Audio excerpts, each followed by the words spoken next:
Welcome back, everyone. Oh. Y'all are, I mean, believe me, we all love HGTV, so y'all are very excited about this, our first guest.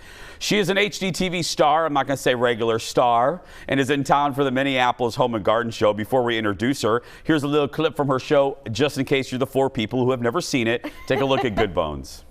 Look what you brought me. This is Hoarder's Paradise. I'm going to have so much fun in here. Oh, look at this hat with the feathers on it. I mean, that's fabulous. It's fabulously upsetting. What's upsetting about it? I mean, someone might have peed in that hat. Nope, no pee in this hat. So this would be the living room, and then this is the formal parlor where you have your second door. Oh my goodness. Look at this refrigerator. Yeah, I'm looking at other things. Please welcome to the show the star of Good Bones. Mina's here, everybody. Hi, Mina. Hi. Okay, let me geek out for a second. The crew knows this, and that you were told. I'm from Indiana too. Yes. So were you born and raised in Indiana? I was born and bred in Indiana, yes. Where at? Indianapolis. Indianapolis. West Okay. side, yeah. That's right. I'm from Michigan City. Okay. So basically Chicago. Yes. But I lived in Indianapolis for a couple years. I lived near Castleton Square Mall. Oh, okay. Yeah. So it's a lovely area. Yeah, That's where my husband grew up. I think back me up here. When people think of Indianapolis, I don't think they cornfields. They think of cornfields, and I always tell them it is a great convention city. There's more than corn in Indiana. There's more than corn in Indiana Beach. Okay, this whole segment could be about that. Which is back up and running, apparently. Is it? That's what I was literally told like last week. I've never been, but someone said we didn't have a beach in Indiana. I was like, I think we have Indiana Beach. Yeah, we have one beach in Indiana. We don't know how scary it is, but we have one beach. But no, it's amazing. Like, it's one of the few cities. We live downtown, and we can walk to the Colts game, to Pacers. Like, you can walk everywhere. Walk to the convention center. Yeah, Lucas Oil, you guys have a great stadium, too. It's so good. You have a great, and that area is, okay, yes. We're done. We're done. We may do it later. I always like to know, because we have a lot of HGTV people here. The Foxes are from here, but I always like to know the origin story. How did it happen? Like, do you get an email? Does a producer come to you? Do you get a knock on the door? I had a really, really poorly made Facebook page. Pictures with terrible lighting.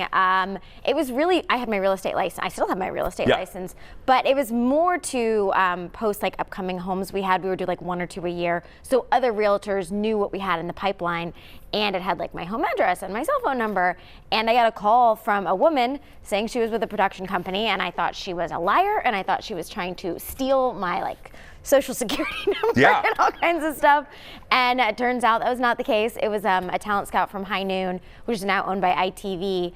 And I guess they stumbled upon the Facebook page and called the number on it and said, have you ever thought about making a TV show? And I was like, well, sure. Had you thought about it though? My family's the kind of family that people say to for any given thing, oh my God, you guys should have your own TV show. So the family side of it, but not necessarily, I guess the house side is kind of the family side too, but not in a way that would actually happen, just you guys are so crazy, you should have your own show kind of thing.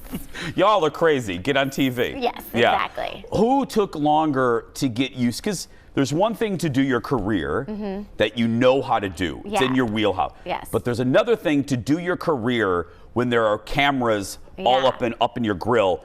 Who took longer, you or your mom, to get used to that? I think this is part of our dysfunction, because now we've done over 100 homes, so we've revealed homes with so many people, and the natural right thing to be is uncomfortable on camera. Yeah. And we never were, because I think our lives are just so crazy. So they did this test day where they were following us around with cameras, and there was some graffiti festival in Fountain Square, and I was like, why are we filming a graffiti festival? And at the end of the day, they're like, well, it was just so you guys could get used to the camera, but it was never really weird, because we're weird. I had an ulterior motive for asking that, and it is because, and it's a compliment wrapped up in it, I can tell, because I always think the secret of doing any type of television is there's the ease and they're comfortable, and you and your mom are very, very easy on camera. Yeah. Like it's just, there's just Thank you. it's like breathing, and you Yes. guys have it, and I wondered if. Oh yeah, and I drag my poor husband, and every once in a while, like he's on the show, and he's gotten more used to it, but still isn't like his favorite thing, and he's like, what do I do with my hands? I don't know. Which again is normal. Yeah, because you don't. I mean, especially for guys, that is a hard thing. I'm very. But my kids, Yeah. they like see a camera and they're like, I want to be in the picture, because they've been like raised around all the cameras, so they're pretty used to it. We're going to talk about the Home and Garden Show in the next segment, but real quick before we break here, when did you know in Indy? Because Indiana is very much like Minneapolis or Minnesota, where people don't get really overly excited about celebrities. Is it? No, They do not. We're not LA, we're not New York. No. When did you know in Indianapolis that you're like, oh, people are starting to recognize me? My husband notices it more. He'll be like, coming in at 2 o'clock, because I'm just head in the sand. But I mean, in the last like 2 years, it's been more. It's not just like the standard 25 to 55 female audience. Like it's everybody. Yeah, which is so cool. It's the magic of HGTV. Yeah. More with Mina when we come back. Back in a moment, everyone.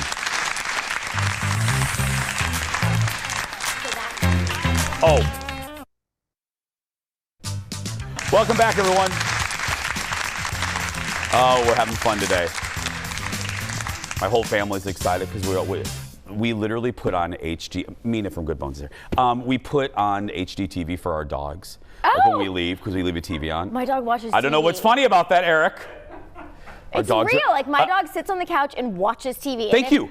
Lion King rocked his world. When my son watched Lion King for 2 years, the house was not a pleasant place. Our dogs, they love the HGTV. They love your show. I'm glad. Yeah, Dexter's, my one falls asleep sometimes, doesn't fall asleep during your show. Lovely. Yeah. Let's talk about the Home and Garden Show for a second. That's why Mina's here. What do you like to do with these shows? Like, what's the best? Is it the meeting of the fans that's just like a joy experience for you? Yeah, I mean, when I started doing it and not as many people knew about the show or knew how we got started, like I would talk more about that and be more like educational tips. But honestly, people just want to ask questions. And so I love that part because I have very few boundaries, if any. So I really like— Except puppets. Except puppets and Except clowns. puppets. I don't like those. Yeah. I like to do like a little intro in the beginning and be like, what do you guys want to talk about? Like ask questions. You can ask me about my husband, my kids, the show, like whatever. What is asked most? What do you get asked like right around like this time period right now? What are you getting asked a lot about? Where my mom is. And I'm like, she's retired, guys. I don't know. Yeah.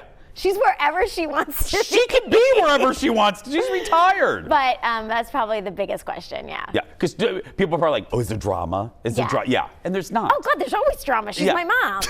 I mean, for sure. But she is retired. Yeah. So she's, she was in California visiting my brother because he had his 4th baby. And then she was in Miami accidentally because she couldn't get to Canada.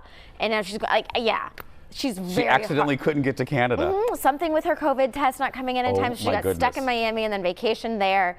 And I can't keep track. Yeah. Nor should you. That's what that age is for. Run. But on the show, I mean, we're pretty much the same human, so it's like, you exist without her?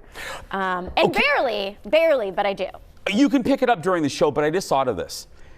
Because all of the shows that feature a duo, what, in the totality of, how many seasons now, 6? We're almost on 7. 7. In the totality of all the seasons, what area of design or what area of the job do you two disagree about the most? Is it color of tile? Is it flooring? Glass block. What? She would build a house out of glass block, and I hate glass block. She really? loves glass block. I don't know why, and I think at this point she just brings it up to like— Just pee off? Yeah. Exactly. But when she says like, we could do this in glass block, I'm like, I'm not even talking to you. Yeah. I'm not even gonna react to that. I'm not giving you satisfaction. What would she say would be yours? What do you love that she just is like, okay? Oh, white kitchens. So you like white kitchens I still? love a white kitchen. I do too, I still. think they're classic. I think they're timeless. And her kitchen is beautiful, but anything but. I mean, it's layers, and it's like an old IRT, like theater bar with like dark green granite and open shelving. And there's like a fishing pole on the wall, and mine is white. Yeah. with more white. Which I don't think will ever really go out of style. No. It's just, what's a design trend that drives you crazy? That is just so annoying because maybe it's something that everyone's doing and you're like, okay. That's tough. I mean, like shiplap obviously was the big one, and I think a lot of people went like down the deep end with shiplap, and now it's like, okay, you like using it sparingly. But we don't do a lot of trends unless they're very impermanent, like a wallpaper or because they're trends for a reason. So they're gonna go in and out. Yeah, because shiplap is one of them for me. I am enjoying the mixed metals. Do you? Yes. Done right. Yeah. We were just talking about it this week about like how do you know if you're doing it right or wrong? I was like, well, it's wrong if it's like, oh, I had this in my garage and found this at a secondhand store, and then I'm gonna put them all together in this bathroom because that's what I have. That's the wrong way. Yeah. But like the matte black and the matte golds go really well together, and it's just being, I think, purposeful about it. And you can do it. I like the matte. On the appliances. I'm digging that. Yeah. On some things, not every, but they do like white appliances now. They do? They're not the old white appliances. We put a set in season 5 in a house that my friends bought, and I was like, I want this in my house. Yeah. Because it was like a matte white with brushed gold handle, and it was like Wi-Fi enabled and smarter than I am. It was a very, very cool set of appliances. Well, it was so nice to meet you. Please, anytime you're here, fellow Hoosier, please come back and see us. Of course, I will. You can find her this weekend at the Minneapolis Home and Garden Show. Information is on their website. We're going to take a break. Rolling Stone has their list of the best movies of the 80s, and it's just a crappy list. So we're going to go off on that when we return. Back in a moment. It's horrible. It's horrible. Thank